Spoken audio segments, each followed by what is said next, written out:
আমার স্বামী টিটু ঘর জামাই থাকতো আমাদের বাড়িতে, কিন্তু সে ছিল অকর্মা। কোনো কাজ করতে পারত না। কিন্তু তাকে আমি অনেক পছন্দ করতাম, তাই বিয়ে করে ফেলি। আমার মেজ ভাবির সন্তান হতো না, তাই আমার মেজ ভাই সবসময় মনমরা হয়ে থাকত আর ভাবিকে বলতো তোকে ছেড়ে দিয়ে আরও একটা বিয়ে করব। কিন্তু হঠাৎ একদিন রাতে লক্ষ্য করলাম আমার স্বামী টিটু মেজ ভাবির ঘর থেকে বের হচ্ছে। তার কিছুদিন পর ভাবি মহতে যাচ্ছে। আমি তা শুনে আমার মাথা ঘুরে গেল। তাহলে কি আমার স্বামী ভাবিকে? তাহলে মূল ঘটনাটা খুলে বলি। মাঝরাতে পানি খেতে উঠে নিজের স্বামীকে মেজ ভাবির ঘর থেকে বের হতে দেখে চমকে উঠল দিবারা। মেজ ভাইয়া 4 দিন হলো ঢাকায়। এখন ভাবি একা ঘরে। আমার স্বামী এত রাতে মেজ ভাবির ঘরে কি করতে গিয়েছিল, সেটা জানার জন্য আমার মাথায় ঘুরপাক খাচ্ছে। এই ঘরের দিকে স্বামীকে আসতে দেখেই দরজা বিজিয়ে দিয়ে বিছানায় উঠে ঘুমানোর অভিনয় করল দিবারা। তার স্বামী দরজা ঠেলে সন্তর্পণে হেঁটে এসে বিছানায় তার পাশে শুয়ে পড়ল। দিবারা এই বাড়ির মেয়ে, তার স্বামী ঘরজামাই। দিবারা জানে কোনো রকম অপরাধ করলে তাকে সহ তার স্বামীকে এই বাড়ি থেকে বের করে দিবে ভাইয়েরা। তাই এই ব্যাপারে আর কোনো কথা বলে না দিবারা। পরের দিন সারাদিন মুখ কালো করে রাখলেও তার স্বামী টিটুকে এই বিষয়ে কিছুই জিজ্ঞেস করে না সে। তারপরের রাতে দিবারা আর কিছুতেই ঘুমাতে পারে না। তার বিশ্বাস তার মেজ ভাই যতদিন শহরে আছে প্রতি রাতেই বোধহয় তার স্বামী মেজ ভাবির ঘরে গেছে। কিন্তু ঘরে গিয়ে কি করলো এটা তো আমি দেখি নাই। শুধু দেখতাম মেজ ভাবির ঘরে যেত। কেন যেত দিবারার মনে সন্দেহর সৃষ্টি হল। তার বিশ্বাসকে সত্যি প্রমাণিত করতেই যেন ধীরে ধীরে টিটু দিবারার পাশ থেকে গড়িয়ে মেঝেতে নামল। এরপর পা টিপে টিপে ঘরের দরজা খুলে বাইরে চলে গেল। রাত এখন কয়টা হবে? 1টা, 2টা। টিটু কোনো কাজ না জোগাড় করতে পারায় ভাইদের উপর নির্ভর করেই বেঁচে আছে তারা দুজন। দিবারা টিটুর এই অর্থ উপার্জনের অক্ষমতাটাই পুষিয়ে দেয়, সারাদিন গাধার মতো বাড়ির কাজ করে। সারাদিন কাজ করায় শরীর এতই ক্লান্ত হয় যে সারারাত মরার মতো ঘুমায় দিবারা। কয়বার টিটু তাপ্পড় দিয়েও দিবারার ঘুম ভাঙাতে পারেনি। তাই রাতে যে দিবারা জেগে থাকতে পারে এমন কোনো ভয় তার ছিল না বলা যায়। আর এই সুযোগে মেজ ভাবির ঘরে যেত। কিন্তু কেন যেত তা আমি কিছুই জানতাম না। পরদিন রাতে দিবারা ঘুমায়নি। সে রাতে জেগেছিল তার স্বামী কি করে তা জানতে। তখনই দেখল দিবারার স্বামী বিছানা থেকে ধীরে ধীরে উঠে গেল। ঘর থেকে বের হয়ে মেজ ভাবির ঘরে গেল। কিছুক্ষণ পর মেজ ভাবির ঘর থেকে চিৎকার শোনা যাচ্ছে। মনে হচ্ছে ভাবির এক অন্যরকম চিৎকার। আমি ভাবতে থাকলাম কি হতে যাচ্ছে এখানে।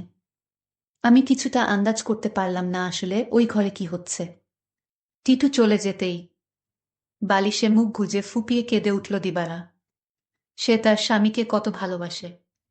সে কিনা করে সারা দিন তার জন্য, আর সে কিনা তার সাথে বিশ্বাসঘাতকতা করতে পারে। দিবারা ভাবল ওই ভাবির ঘরে কেন আমার স্বামী টিটু যায়, এটা আমার যে করে হোক জানতে হবে। পরের 2 রাত অনেক চেষ্টা করেও জেগে থাকতে পারল না দিবারা। সারাদিনের কাজের ধকলে এতই ক্লান্ত থাকত যে মাঝরাত পর্যন্ত বিছানায় শুয়ে জেগে থাকা তার পক্ষে অসম্ভব ছিল। তারপরে যখন মেজো ভাই চলে এলো তখন থেকে দিবারা কিছুটা নিশ্চিন্ত হল। তারও কয়েকদিন পর এক রাতে গভীর ঘুমে ঘুমিয়ে রয়েছে দিবারা। অনেক ধাক্কাধাক্কি করে তাকে উঠালো তার স্বামী টিটু। ঘুম জড়ানো ক্লান্ত কণ্ঠে দিবারা বলল, কি হয়েছে? এত রাইতে ডাকেন কেন? লাইটটা একটু জ্বালাও তো। সারাদিন কাম কইরা কুল পাই না। উনি আছেন তার চিন্তায়। এখন ঘুমান। এই বাড়ির সবচেয়ে অবস্থাপন্ন বলা যায় মেজু ভাই শহীদকে। তার স্ত্রীও অবস্থাসম্পন্ন ঘরের মেয়ে। শহীদ মিয়ার বড় চালের আড়তের ব্যবসা। গ্রামের দিকে হলেও শহীদের ঘরটা দেখার মতো। ইট সিমেন্টের দেয়াল আর টিনের দোচালা। তার ডান পাশে দুটো ইটের তৈরি ছাপরা ঘরে থাকে ছোট ভাই বাদল আর বড় ভাই জলিল। তাদের দুটো ঘরের মুখোমুখি উঠান পেরিয়ে একটা টিন আর বাঁশের তৈরি ঘর। এখানেই দিবারা আর টিটুর সংসার। দিবারা খুব চিকন আর কালো হওয়াতে বাবা মায়ের মৃত্যুর পর 3 ভাই অনেক খুঁজেও কোনো পাত্র পায় না। শেষমেশ এক ভব ঘুরে ভাদাইমা গোছের এই টিটুকে ঘর জামাই হিসেবে আনে। ভেবেছিল টুকটাক কিছু কাজে তাকে লাগাবে। কিন্তু সে পুরোই অকর্মা। সেই দিনের প্রায় 1 মাস পর বাড়িতে বিরাট উৎসবের মতো আয়োজন হলো। দিবারার ছোট ভাইয়ের 2টা আর বড় ভাইয়ের 3টা সন্তান হলেও মেজ ভাই বিয়ের 4 বছর পরেও সন্তানের মুখ দেখতে পারেননি। মেজ ভাই আরেকটা বিয়ে করবেন কিনা এটা নিয়ে চিন্তা ভাবনা করছিলেন। যে স্ত্রী তাকে সন্তানের মুখ দেখাতে পারবে, মেজ বউকে তাহলে এই বাড়ি ছেড়ে চলে যেতে হতো। ঠিক এই সময়েই আনন্দ সংবাদটা পেল সবাই। মেজ বৌমা হতে চলেছে। মেজ ভাইয়া আর ভাবির আনন্দ দেখে কে। এই উপলক্ষেই এই উৎসব আয়োজন।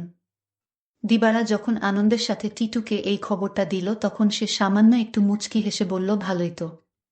শুনছিলাম কোনো ফকিরের কাছ থেকে পানি পড়া নিচ্ছে। ফকিরটা কামেল। সেও কি যাবে নাকি সেই ফকিরের কাছে? কোথায় থাকে সে? যেখানেই থাকুক, তুমি যাবে কি না সেটা বলো। দিবারা বলল, আমার দরকার নাই। আমি সবই বুঝি, তুমি ভাবিরে ফকিরের কাছ থেকে পানি পড়া এনে দাও, এটা তোমার বানানো কথা। এটা আমি বিশ্বাস করি না। দিবারা আরো বলল, আমি একদিন তোমার এই রহস্য খুঁজে বের করব।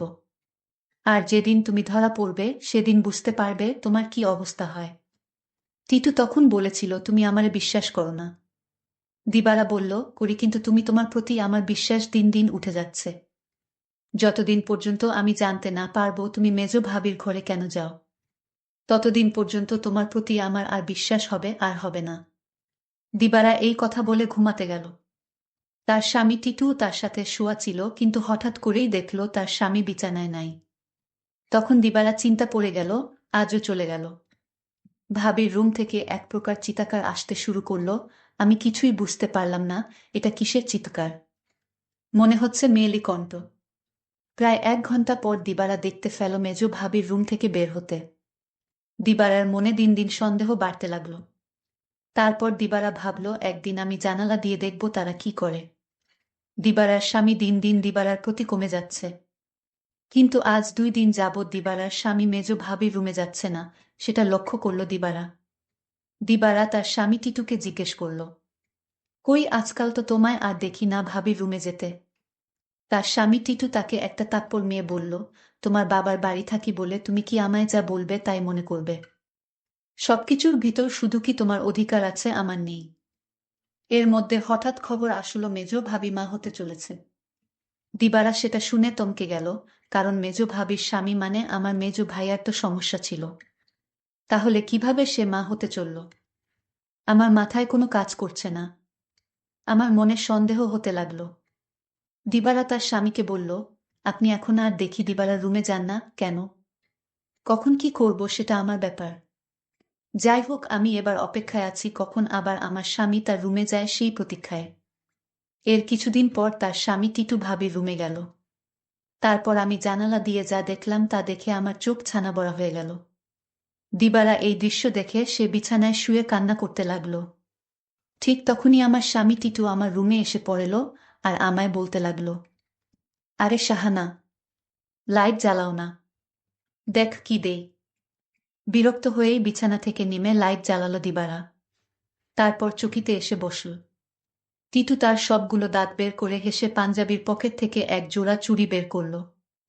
আরেকটু কাছে আসো, পরায়া দেই। চুড়িগুলো দেখেই চিনল দিবারা এগুলো স্বর্ণের। আর এর মালিক যে মেজ ভাবি ছাড়া কেউ না, তাও সে ভালো করে জানে। সে ভয়ে ভয়ে ফিসফিস করে বলল, এগুলা তো মেজ ভাবির। তুমি পাইলা কই? আরে ভয় পাইও না, চুরি করি নাই। মেজ ভাবি আমারে দিচ্ছে। বলো কি? সে কেন দেবে? তোমারে একটা কথা কই। কই কই কইরাও এতদিন কইতে পারি নাই শর্মে। ভাবছিলাম তুমি আমারে ভুল বুঝবা, কিন্তু তোমারে আমি কি কিছু গোপন করি বলো। ভুল বুঝো না বউ। মেজ ভাই এইবার ঢাকায় যাওয়ার পর কয়রাত আমি মেজ ভাবির ঘরে গেছিলাম।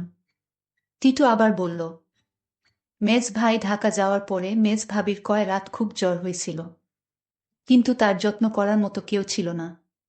তাই ভাবি কইল, দেখ টিটু, তোরে আমি ভাইয়ের মতোই দেখি। আমার সারাদিন ভালো লাগে, খালি একটু দুর্বলতা থাকে, কিন্তু রাত হইলেই জ্বর বাড়ে। তুই কি রাইতে আইসা আমার মাথায় একটু পানি ঢালতে পারবি? দিবারা অবাক হয়ে বলল, আমারে কইতে পারত। ছোট ভাবি, বড় ভাবি আছে, তোমারে কইল কেন? আমারে সারা দিনে জ্বরের কথা একবারও কইল না।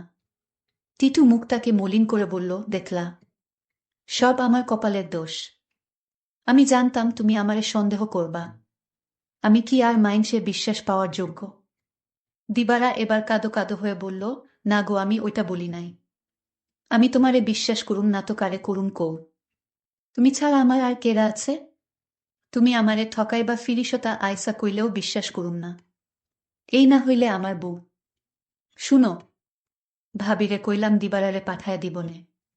ভাবি কইল, আহা, বেচারি সংসারটার লাইগা কাজ কইরা সারাদিন মরতাছে, তারে আবার রাইতে ত্যাক্ত করা কেন? দিবারা জানে যে আমি তোমারে ভাই মানি। তুমিই আইসো, দিবারা কিছুই মনে করবে না জানলেও। ওর মন এত নষ্ট না। তবুও আমি তোমারে কিছু কই নাই ডরে। তাছাড়া বুঝি তো পরের বাড়িতে থাকি, বেশি তর্ক মানায় না। এই জন্যই আমি তোমার ভাবির রুমে গেলাম চুপি চুপি। কারণ রাতে তোমার ভাবির মাথায় পানি না দিলে কি তখন জ্বর ছাড়ত? আমি যদি ভাবির পাশে না থাকতাম আর মাথায় পানি না দিতাম তাহলে জ্বরে মইরা যাইত। এতদিনে ভাবিকে কবরস্থানে রেখে আসতে হতো। দিবারা তখন বলল, সবই বুঝলাম, কিন্তু একটা বিষয় আমার মাথায় ঢুকছে না। টিটু বলল, কি কথা তোমার মাথায় ঢুকছে না আমারে বলো। দিবারা তখন বলল, আমার মেজু ভাইয়ের সমস্যা ছিল, কিন্তু সে কিভাবে মা হতে চলেছে। আর ভাবির ঘর থেকে কিসের আওয়াজ আসত। টিটু তখন বলল, তুমি দেখি আবার আমাকে সন্দেহ করতেছ। এই সন্দেহটা তোমাকে দূর করে দেই। তোমার মেজো ভাবি একদিন আমায় বলল, আমার সংসারটা মনে হয় টিকবে না। আমি বলেছিলাম, কেন টিকবে না? কারণ আমার কোনো সন্তান নেই, তাই স্বামী আরেকটা বিয়ে করতে পারে বলে আমায় বলল। আর তখনই আমি বলেছিলাম, তোমার ভাবিকে শোনো, তুমি কিছু চিন্তা করো না, আমি সব ব্যবস্থা করতাছি। আমি তখন এক ফকির বাবার কাছে গেলাম। ভাবির সমস্যাগুলো খুলে বললাম। ফকির বাবা বলল, আমি তোমায় এক গ্লাস পানি পড়া দিব। সেটা 2-3 ফুটা করে সপ্তাহখানে খেতে হবে। তাও নিজ হাতে খেলে হবে না, তার স্বামী তাকে কাওয়াই দিতে হবে। তখন তো বড় ভাই বাড়িতে ছিল না। আমি কোনো উপায় না পেয়ে এক গ্লাস পানি পড়া নিয়ে আসলাম। আর এই ফকির বাবার পানি পড়া খেয়ে আল্লাহর রহমতে সে সন্তান লাভ করেছে, বুঝলে এবার দিবারা। আর তোমার ভাবির ঘর থেকে যে শব্দ আসতো সেটা ছিল এলইডির শব্দ। তুমি তো শুধু শুধু আমায় সন্দেহ করতে। দিবারার চোখ ভিজে উঠে। আহা, তার এই স্বামীকে আর ভাবিকেই নাকি সে ভুল বুঝেছে। কি বাজে চিন্তাই না করেছে সেই রাতে তার স্বামীকে ভাবির ঘর থেকে বের হতে দেখে। সে সিদ্ধান্ত নেয় তার সহজ সরল এই স্বামীকে আর কোনোদিন সন্দেহ করবে না সে। টিটু বলল, আমি সেবা যত্ন করাতেই তো ভাবি সুস্থ হইয়া গেল। তাই তো খুশি হইয়া দিল এই চুড়ি জোড়া, কইল দিবারারে দিও। তবে দিনের বেলা এটা পইর না, সাহানা। বুঝি তো পরের ঘরে থাকি, 5 লোকে 5 কথা কইব। দিবারা তখন কেঁদে কেঁদে বলল, আমি তোমাকে অনেক কষ্ট দিয়েছি, তোমাকে অযথা সন্দেহ করেছি, আসলে তুমি নিষ্পাপ। দিবারা বলল, তুমি মেজ ভাবির ঘরে গিয়ে মেজ ভাবিকে মায়ের মতো যত্ন করে সুস্থ করে তুলেছে, এরকম স্বামী এখনকার যুগে পাওয়া বড় কঠিন।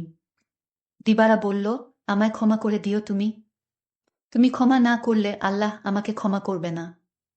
টিটু তখন হেসে বলল, আমি তোমাকে ক্ষমা করে দিয়েছি। বন্ধুরা, আজকের গল্পটি কেমন লাগলো তা অবশ্যই কমেন্ট করে জানাবেন, আর এরকম নতুন নতুন ভিডিও পেতে আমার চ্যানেলটিকে সাবস্ক্রাইব করে পাশে থাকবেন। ধন্যবাদ।